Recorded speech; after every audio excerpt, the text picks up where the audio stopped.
जयकारा बोलो माता रानी का। जगत माई महामाई माँ भद्रकाली की जय बोलो। माता रानी के सांचे दरबार की जय बोलो।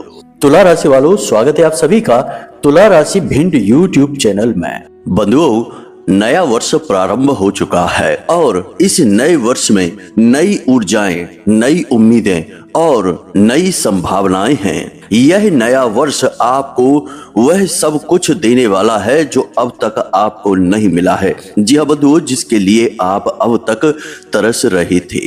परंतु ऐसे में होता यह है कि जब भी कोई शुभ घड़ी जीवन में नजदीक आती है, कुछ भी अच्छा होने वाला होता है, तो जाने या अनजाने में ही सही आपके हाथों से कुछ बड़ी भूल या गलतियां हो जाती हैं।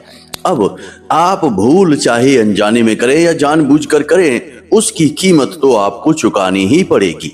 बिल्कुल कि जैसे अग्नि में आपका हाथ चाहे जानबूझकर जाए या अनजाने में जाए, उसकी कीमत आपको चुकानी होगी, हाथ तो जलेगा ही। तो ठीक इसी प्रकार इस नव वर्ष में जबकि सारा वातावरण आपके अनुकूल हो रहा है, आपके जीवन में खुशियां आने वाली हैं, कहीं आप अनजाने में ऐसी भूलें ना कर बैठे जिससे कि बनता हुआ सकारात्मक वातावरण भी आपको लाभ ना पहुंचा पाए। जी हाँ बंधु, इसीलिए आज के इस विशेष कार्यक्रम में हम आपको बताने जा रहे हैं उन 3 स्थानों के विषय में जहां आपको इस नव वर्ष में भूल कर भी, गलती से भी नहीं जाना है। इसी के साथ साथ आपकी राशि, आपकी कुंडली के अनुसार कुछ ऐसे कार्य हैं जिन्हें आपको इस नए वर्ष में भूल कर भी नहीं करना है। इनसे आपको दूरी बनानी है और यकीन मानिए कि जब हम आपको बताएंगे इन कार्यों के विषय में, तो आप आश्चर्य में पड़ जाएंगे, क्योंकि आप लंबे समय से इन कार्यों को अनजाने में ही सही करते चले आ रहे हैं और ऐसी ही जाने अनजाने में की जाने वाली भूलों की कीमत भी आप चुकाते चले आ रहे हैं। तो अब बहुत हो चुका है, जितना आपने सहना था सह लिया।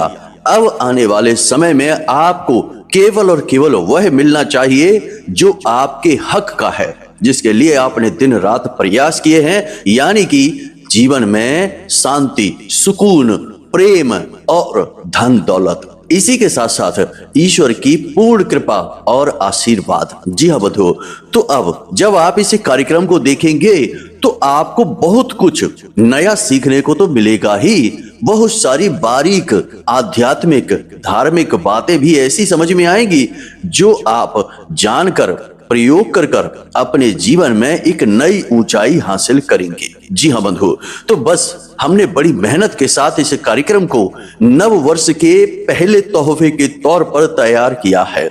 आपको पूरे धैर्य के साथ ठंडे दिमाग से इस कार्यक्रम को देखना है और यकीन मानिए कि एक पल के लिए भी आपको यह नहीं लगेगा कि आपका बहुमूल्य समय खराब किया जा रहा है। जी हाँ बंधु, पल प्रतिपल आपको कुछ नया, कुछ अद्भुत सीखने को मिलेगा और महामाई की विशेष कृपा भी आपको प्राप्त होगी। तो बस बंधु, आप इस कार्यक्रम में अंत तक बने रहें। यह कार्यक्रम आपकी राशि, आपकी कुंडली के विशिष्ट ग्रह गोचरों और उनके विशेष आकलनों पर आधारित है। आपकी जिंदगी के लिए बिल्कुल संजीवनी बूटी के समान है, जो इस नए वर्ष में आपको प्राप्त होनी ही चाहिए। यह आपके हक का है। तो बस बंधु, निवेदन फिर से वही करेंगे कि कार्यक्रम में अंत तक अवश्य ठहरना, तभी हमारी मेहनत सफल होगी और माँ भद्रकाली के प्रति हमारी भक्ति भी कामयाब होगी। तो चलिए, उम्मीद करते हैं कि आप हमारी भावनाओं को समझ रहे हैं और इस कार्यक्रम में अंत तक अवश्य ठहरेंगे। तो चलिए बंधु, बिना समय गवाए महामाई को याद करते हुए आज के इस कार्यक्रम की शुरुआत कर डालते हैं पूरे भक्ति भाव के साथ, बिल्कुल एक छोटे बालक की भांति जो अपनी माँ को देखकर बिलक बिलक कर रो रहा है, क्योंकि वह बहुत तकलीफ में है, दर्द में है। आज महामाई स्वयं आपके पास आ रही हैं। आप बस आंखें बंद करके माँ भद्रकाली को याद करिए और उनके स्वरूप के दर्शन आपको होंगे, अगर आपका भाव सचमुच में माई के लिए बहुत गहरा है। जी हाँ बंधुओं, हम जो कह रहे हैं वह एक एक शब्द बिल्कुल पवित्र है, बिल्कुल दिव्य है और पत्थर की लकीर है, बदलता नहीं है, क्योंकि हम माई के सेवक हैं और हम माई के इस दयामयी पवित्र स्वभाव को जानते हैं। तो बस आंखें बंद करके माई को याद करिए और कमेंट बॉक्स में लिख डालिए, जय मां भद्रकाली कृपा करो, जय मां भद्रकाली कृपा करो। एक बार नहीं 3 बार लिखना बंधु। इसी के साथ साथ जो भी सदस्य आज पहली बार इस चैनल कार्यक्रम पर आए हैं, उनसे हमारा निवेदन यह है कि आप इसी समय इस चैनल को सब्सक्राइब करके ना केवल हमारे बल्कि महामाई के दिव्य परिवार के सदस्य बन जाइए, धाम से सीधे जुड़ जाइए। जी हाँ बंधु, आप जब चैनल को सब्सक्राइब करें तो कमेंट बॉक्स में लिखें, मैं भी परिवार का हिस्सा हूँ। इसको देखकर हमें बहुत अच्छा लगेगा और महामाई की सीधी कृपा आप तक पहुंचेगी। आप यदि चाहें तो आप अपना नाम, अपना स्थान भी लिखकर भेज सकते हैं। तो शनिवार को होने वाले सर्व मनोकामना पूर्ति हवन में हम आपके नाम से आहुतियां करवा देंगे, माई के दरबार में आपकी अर्जी लगवा देंगे। जी हाँ बंधु, जैसे ही आप अपना नाम देंगे आपकी अर्जी स्वयं ही लग जाएगी, क्योंकि हमने इसी तरह से इस नियम को बनाया है महामाई की सेवा में। तो चलिए बंधुओं, जल्दी से चैनल को सब्सक्राइब करिए, कमेंट बॉक्स में लिखिए मैं भी परिवार का हिस्सा हूं। और अब मूल विषय पर आगे बढ़ते हैं। बंधुओं, एक बात याद रखना कि यह जो संसार है, इस संसार में सब कुछ कर्म आधारित है। आप जो भी कर्म करेंगे उसके जो भी परिणाम होंगे वे आपको सहन करने ही होंगे। अच्छे कर्म का अच्छा नतीजा और बुरे कर्मों का बुरा परिणाम भुगतना ही पड़ता है। कोई इससे ना तो आज तक बचा है और ना ही बचेगा। तो आपके कर्म यह निर्धारित करेंगे कि आपके जीवन में आपको क्या प्राप्त होगा। अच्छे कर्म आपको बहुत आगे लेकर जाएंगे और बुरे कर्म आपको नीचे गिरा देंगे। याद रखना कि यह पूरा वर्ष मंगल को समर्पित है और मंगल बहुत ही ऊर्जावान, बहुत ही शक्तिशाली ग्रह है और यह बिल्कुल एक सेनापति की भांति आपका न्याय तुरंत कर देगा, बिल्कुल भी समय नहीं लगाएगा। तो अब ऐसे में आपको यह जानना बहुत आवश्यक है कि कौन से ऐसे कार्य हैं जिन्हें आपको इस नए वर्ष में नहीं करना है, क्योंकि जो कार्य करने हैं उनके विषय में तो हम आपको पहले भी बता चुके हैं, आगे भी बताते रहेंगे। लोग अक्सर ऐसे कार्यों के बारे में बात करने से बचते हैं जो नहीं करने हैं, क्योंकि ऐसे विषयों में लोगों के व्यक्तिगत जीवन की भावनाएं छुपी रहती हैं। कभी कभी आलोचना का भी शिकार होना पड़ता है। जी हाँ बंधु, लेकिन हम ऐसे विषय को उठाएंगे और आपको पूर्ण ज्ञान देंगे। कोई फर्क नहीं पड़ता है कि कौन क्या सोचता है हमारे विषय में। महामाई से हम जुड़े रहें, उनकी भक्ति में रहें, बस यही हमारे लिए पर्याप्त है। तो चलिए बंधुओं, ध्यान से सुनिए। इस नए वर्ष में आपको यह एक काम भूलकर भी नहीं करना है कि अपने माता और पिता से ऊंची आवाज में बात करना, उनका अपमान करना या फिर पीठ के पीछे उनके बारे में कुछ भी गलत कहना या सोचना। जी हाँ बंधु, अब ऐसा क्यों? ऐसा इसलिए कि आपके पिता सूर्य हैं और आपकी माँ चंद्रमा। जी हाँ बंधु, ज्योतिष में सूर्य और चंद्रमा को ही आपके पिता और माता के रूप में माना गया है और मंगल आपके पिता का परम मित्र है, यानी कि सेनापति है। तो अब ऐसे में यदि आपने भूल से भी माता पिता के बारे में कुछ भी इधर उधर की बात बोल दी या मन में भी गलत भावनाएं लेकर आए, तो आप ना केवल इस मंगल के बल्कि स्वयं उस परमात्मा, उस ईश्वर के दोषी बन जाएंगे। तो ऐसा आपको नहीं करना है। हो सकता है कि माता पिता की कोई बात आपको अभी बुरी लग रही हो, लेकिन एक माँ पिता ही हैं इस संसार में जो अपने बालक का अहित कभी सोच ही नहीं सकते हैं। उनका प्रेम निस्वार्थ होता है। उल्टा आपको करना यह चाहिए कि अपने माता पिता को इस नव वर्ष में कुछ उपहार स्वरूप देते हैं। जी हाँ बंधु, कुछ भी उपहार दे दें, छोटा बड़ा इससे कोई फर्क नहीं पड़ता है, बस उनके चेहरे पर मुस्कुराहट आनी चाहिए। इसी के साथ साथ जब भी आप घर से बाहर निकलें, कोई महत्वपूर्ण कार्य करने के लिए, अपने काम धंधे व्यापार पर जाएं, तो माता या पिता में से किसी के भी पैर छूकर घर से बाहर निकलें। जी बंधु, यह अनिवार्य नियम है इस वर्ष के लिए, इसे आप ध्यान में रखिए। इसी के साथ साथ बंधुओं, छोटे छोटे कार्य और भी हैं जो आपको नहीं करने हैं। पहला कार्य यह है कि आपको इस पूरे वर्ष, खास तौर से इस जनवरी के महीने में भावुक बिल्कुल भी नहीं होना है। जी हाँ बंधुओं, आपकी यह कमी है कि आप भावनाओं में बह जाते हैं। कभी कभी अति भावनाओं में बहने के कारण आप अपना नुकसान करवा बैठते हैं, लेकिन यह वर्ष आपके लिए बेहद कठोर नियम लेकर आया है। आपको बिल्कुल भी भावुक नहीं होना है। जो भी निर्णय लेने हैं, जो भी कार्य करने हैं, वे पूर्ण व्यवहारिक होने चाहिए। और एक सबसे बड़ी बात कि आपको इस पूरे नव वर्ष में ना बोलना सीखना होगा। आपने अक्सर ना चाहते हुए भी हाँ बोला है बहुत सारे कार्यों के लिए, बाद में आपको पछताना पड़ा है। लोग आपका दुरुपयोग कर रहे हैं, आपकी भावनाओं के साथ खेल रहे हैं। आपके अपनों में ही आपके दुरुपयोग करने वाले आपके शत्रु छुपे हुए हैं। आप बोले भाले हैं, पहचान नहीं पाते हैं, बातों में आ जाते हैं, अपनी चीजें दे देते हैं, रुपए पैसे दे देते हैं और खुद भी मेहनत करके दूसरों के लिए कार्य करने लगते हैं। बाद में लोग अपना काम निकाल कर आगे बढ़ जाते हैं और आपको पीछे छोड़ देते हैं, आपके बारे में सोचते भी नहीं है। पहले कई बार आपके साथ यह हुआ है, लेकिन अब नहीं। अब आपको ना कहना सीखना होगा। यह आपके लिए सबसे अनिवार्य नियम है। इसी के साथ साथ बंधुओं, आपको दो बातें और हैं जिन्हें इस नववर्ष में भूल कर भी नहीं करनी। पहले कि झूठ नहीं बोलना है। आपकी आदत है कि आप कभी कभी मजाक में ही या यूं ही हल्की फुल्की भावनाओं के तौर पर झूठ बोल देते हैं। इसमें आपको आनंद आता है। अक्सर नहीं, लेकिन कभी कभी ऐसा होता है।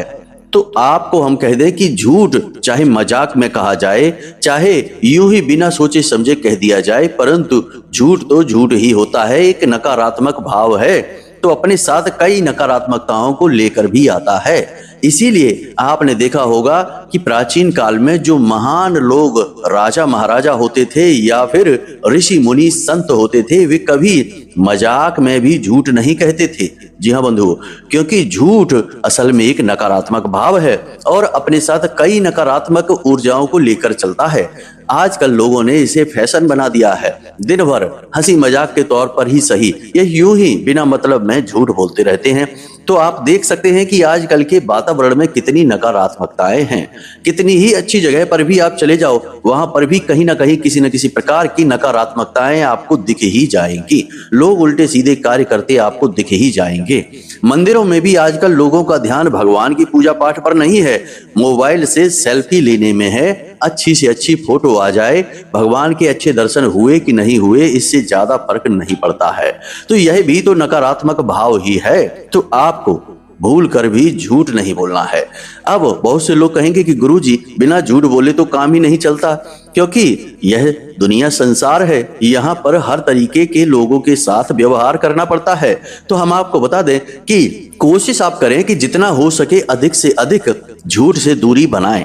लेकिन जब आपका काम ही नहीं चल पा रहा है, मजबूरी है किसी को टालने के लिए या यूं ही किसी से पीछा छुड़ाने के लिए झूठ बोलना पड़ जाए, तो आप बोल सकते हैं। ऐसी स्थिति में झूठ बोलने का पाप दोष आपको नहीं लगेगा, क्योंकि शास्त्रों में लिखा है आपातकाले मर्यादाम नास्ति, यानी कोई आपातकाल यदि है आपके पास तो आप झूठ बोल सकते हैं स्वयं का बचाव करने के लिए।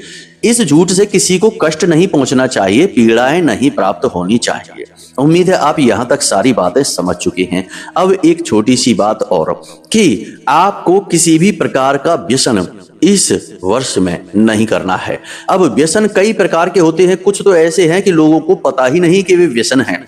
जैसे कि लोग जुआ, शराब, वेश्यावृत्ति जैसे कार्यों को व्यसन मानते हैं, परंतु कोई अगर धूम्रपान कर रहा है या फिर तंबाकू वगैरह खा रहा है तो उसे व्यसन ही नहीं मानता। उन्हें लगता है कि यह तो बहुत ही साधारण सी चीजें हैं। यहां तक कि अधिक मात्रा में चाय पी रहा है। जैसे दिन में बहुत सारे लोग हैं जो 8-8, 10-10 कप चाय पी जाते हैं, तो यह भी नशा है, व्यसन है। व्यसन यानी कि नशा, तो यह भी तो नशा है। तो आपको इस नववर्ष में अपने नशे को, अपने व्यसन को पहचानना है कि आप कौन सा व्यसन करते हैं। याद रखना कि व्यसन आपके मन मस्तिष्क पर एक धूल जमा देता है, आपकी बुद्धि का नाश कर देता है। इसलिए आपको इससे दूरी बनानी है। शास्त्रों में भी व्यसन बहुत ही नकारात्मक माने गए हैं। शास्त्रों में तो दिन में सोने को भी व्यसन कहा गया है। तो आप कोशिश करें कि दिन में आपको सोना नहीं है, बिस्तर पर नहीं लेटना है।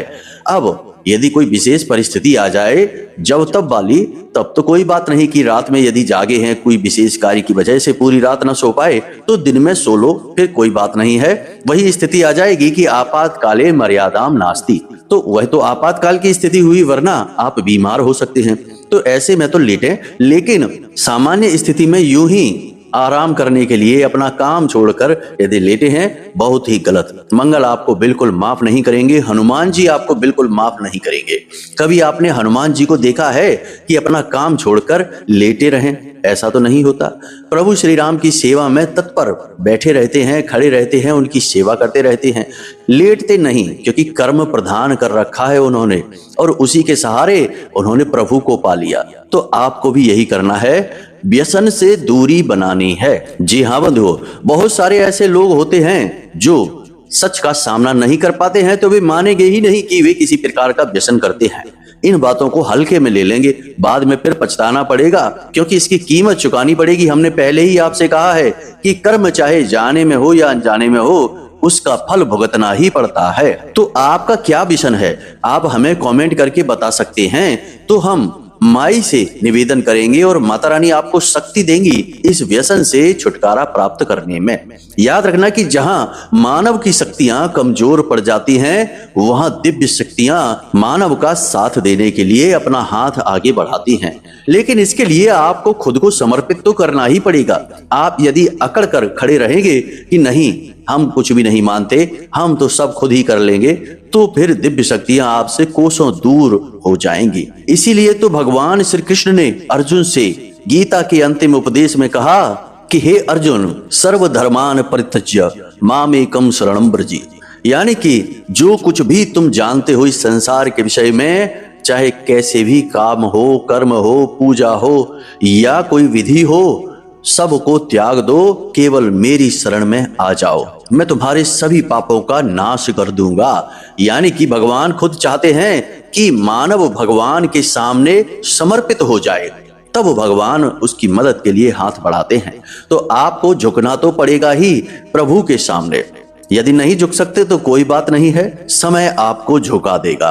तो यहां तक हमने आपको जो बातें बताई हैं ना करने वाले कार्यों के बारे में, अब हम आपको बताने जा रहे हैं उन 3 स्थानों के विषय में जहां आपको इस पूरे वर्ष भूल कर भी नहीं जाना है, इस जनवरी के महीने में तो किसी भी हालत में नहीं। जी हाँ बंधु, याद रखना कि आपकी कुंडली में इस समय मंगल बकरी चाल चल रहे हैं, शुक्र और शनि की युति बनी हुई है और शनि के ही अगले भाव में राहु देव का गोचर हो रहा है और मंगल से ठीक पहले केतु का गोचर है। अब यह स्थिति असल में जहां एक तरफ लाभ देने वाली होती है, वही दूसरी तरफ आपके कर्मों का पूरा हिसाब किताब करने वाली भी होती है।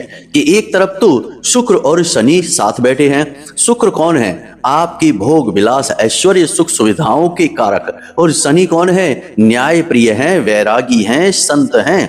तो वे आपके कर्मों को देख रहे हैं कि कहीं ऐसा तो नहीं कि भोग विलास के चक्कर में आप शराब पीने लग गए, आप गलत कार्यों को करने लग गए, मजे मजे के चक्कर में आपने कुछ ऐसे गलत कार्य कर डाले जिनसे शनिदेव नाराज हो जाएंगे, तो आपको दंड मिल जाएगा। यहाँ मंगल बकरी चल रहे हैं तो वे आपके कर्म को अच्छी तरह से देख रहे हैं कि कहीं आप लापरवाही तो नहीं कर रहे हैं, व्यसन में तो नहीं डूबे हैं, किसी का अपमान तो नहीं कर रहे हैं, उसका भी दंड आपको मिल जाएगा।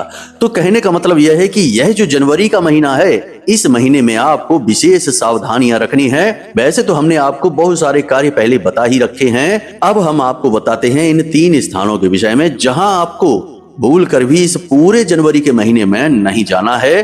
कोशिश करें कि पूरे वर्ष ही आप ना जाएं। तो ध्यान से सुनना है। 3 तो मुख्य हैं ही, इसके अलावा भी हम बहुत सारी जगहों के बारे में आपको बताएंगे। सबसे पहली जगह जहां प्रभु का अपमान होता है, आज के समय में लोगों ने यह फैशन बना लिया है बंधुओं कि अपने आप को बड़ा दिखाने के लिए, बुद्धिमान, ज्ञानवान, तर्कशील दिखाने के लिए धर्म के बारे में अनाप शनाप बातें बोलने लगते हैं, धर्म गुरुओं का अपमान करने लगते हैं, गंदी गंदी गालियां तक निकाल देते हैं। अब आप ध्यान से समझिए कि जिसके विषय में लोग गलत बात कर रहे हैं वह उनके सामने तो बैठा नहीं है, वह तो कहीं और है, और आप पीठ के पीछे उसके बारे में अभद्र भाषा का प्रयोग कर रहे हैं, उसको जरूरत से ज्यादा अपमानित कर रहे हैं। तो यह हमारे हिंदू धर्म सनातनी परंपरा का सीधे सीधे अपमान है। हमारी सनातनी परंपरा ऐसा बिल्कुल भी नहीं मानती है, न कहती है ऐसा करने वाला महापापी होता है। पहली चीज तो यह है। दूसरा कि आप धर्म से जुड़े किसी व्यक्ति का अपमान कर रहे हैं। आप कोई न्यायकर्ता नहीं हैं। भगवान ने आपको न्याय करने के लिए नहीं भेजा है। यदि आपको किसी व्यक्ति की कार्य करने की शैली पसंद नहीं तो आप उससे दूरी बना लीजिए, लेकिन उसके बारे में उल्टा सीधा बोलने का और उसे दोषी ठहराने का अधिकार आपके पास नहीं है। जी हाँ बंधु, हो सकता है कुछ लोगों को यह बात समझ में ही ना आए, क्योंकि उनका व्यवहार इतना ढल चुका है इस तरह के वातावरण में कि उन्हें हमारी बातें भी अच्छी नहीं लगती होंगी। लेकिन सच चाहे कड़वा ही हो, लेकिन सच तो सच ही रहेगा, वह नहीं बदलेगा। तो ऐसे लोग ना केवल खुद का बल्कि दूसरों का भी नुकसान करवा देते हैं। तो आपको ऐसे जगह पर नहीं रुकना है, ना ही ऐसे लोगों से बात करनी है जो धर्म विरोधी हैं, ईश्वर का अपमान करते हैं, प्रभु के अलग अलग रूपों का अपमान करते हैं। कभी भगवान श्री राम, कभी भगवान श्री कृष्ण और कभी कभी भोले बाबा के विषय में उल्टी सीधी बातें बोलने लगते हैं कि भोले बाबा तो नशा करते हैं, भांग पीते हैं। भोले बाबा जो करते हैं उसके विषय में तो आपको ज्ञान ही नहीं है और कभी समझ ही नहीं सकते, क्योंकि इस तरीके के उल्टे सीधे विवेक के साथ आप महादेव को नहीं समझ सकते। जी हाँ बंधु, तो इन सब बातों और वातावरण से आपको दूरी बनानी है बंधु, वरना यह वातावरण आपको बहुत नुकसान पहुंचाएगा। आप धार्मिक प्रवृत्ति के इंसान हैं, बहुत ही भावुक हैं और हर बात को दिल से लगा लेने वाले व्यक्ति हैं। तो आपको इस तरीके के वातावरण से कोसों दूर रहना है।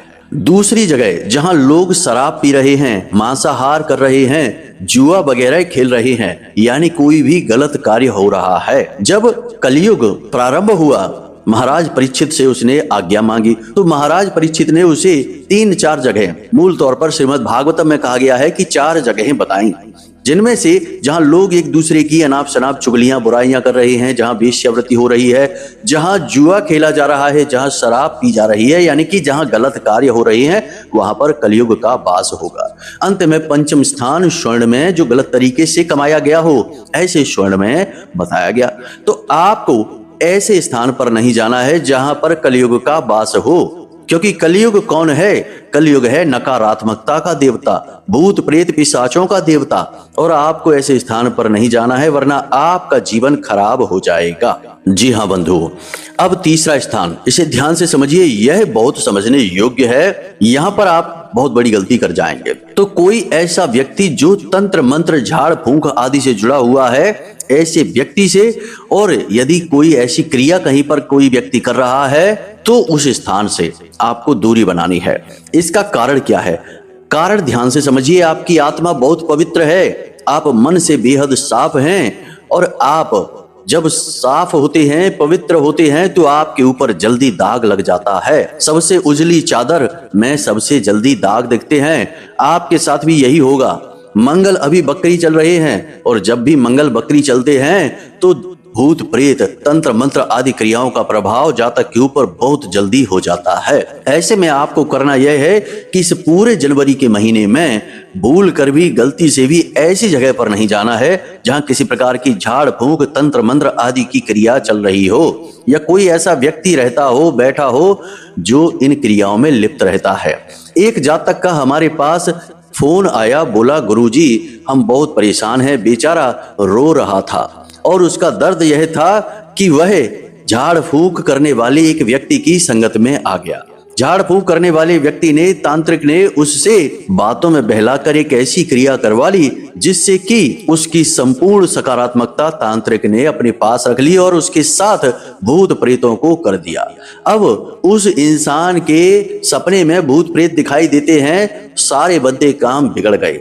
अच्छी खासी नौकरी कर रहा था, वह भी छूट गई, और वह उल्टे सीधे कार्यों में डूब गया। गंदे गंदे नीच कर्म करने लगा। सपने में उसे भूत प्रेत दिखाई देने लगे, घर में तरह तरह की आवाजें आने लगी। लेकिन यह तो साधारण था। सबसे दुखद बात यह हुई कि कुछ ही समय के बाद उसके माता और पिता की मृत्यु एक दुर्घटना में एक साथ हो गई। जी हाँ बंधु, ऐसा क्यों हुआ? याद रखिए कि जो तांत्रिक होते हैं उनके पास कई प्रकार की भूत योनियों की सिद्धियां होती हैं। तो ऐसे भूत प्रेतों को अपना साधन चाहिए जिसका वह सुख पा सके। भूत प्रेत सुख पाने के लिए ही तो प्रेत बने हैं।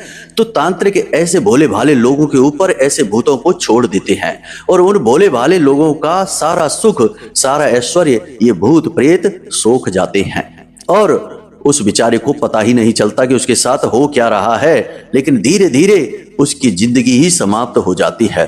तो आपको ऐसा नहीं करना है, ऐसे व्यक्ति से कोसों दूरी बना लेनी है, ऐसे कार्य से कोसों दूर रहना है, क्योंकि इस जनवरी के महीने में आपके ऊपर इस प्रकार की क्रिया होने का पूरा पूरा अंदाजा है, पूरी संभावना है।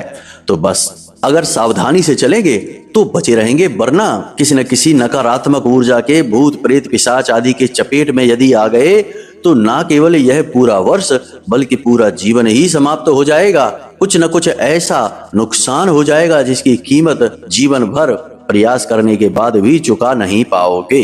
तो बस सावधानी ही बचाव है। अब यह तो हमने आपको बताया कि क्या नहीं करना चाहिए। एक सबसे महत्वपूर्ण कार्य है जो आपको अवश्य करना चाहिए इस पूरे वर्ष और इस पूरे जनवरी के महीने में। वह कार्य है कि प्रतिदिन हनुमान चालीसा का पाठ करना, हनुमान जी की जो फोटो है उसके बाएं पैर पर सिंदूर लगा देना और बाद में जब आपका पाठ समाप्त हो जाए तो उसी सिंदूर, उसी बंधन को अपने माथे पर तिलक के तौर पर, टीका के तौर पर लगाना है और घर से बाहर निकलते समय माता या पिता से आज्ञा लेकर ही निकलना है।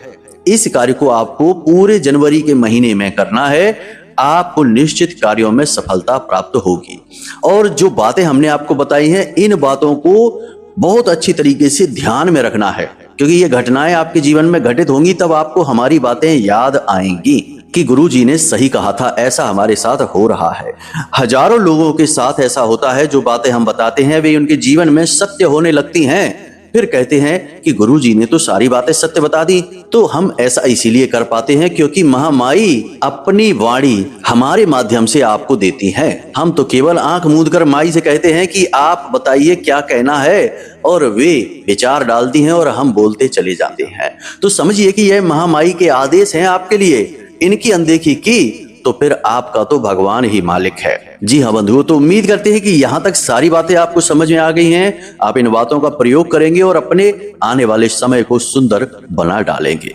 तो चलिए बंधुओं, आज के इस कार्यक्रम को यहीं पर समाप्त करते हैं। कोई प्रश्न यदि आपके मन में उठे तो वीडियो में हमने नंबर दे दिया है, इस नंबर पर फोन कर सकते हैं, प्रश्नों के जवाब हासिल कर सकते हैं।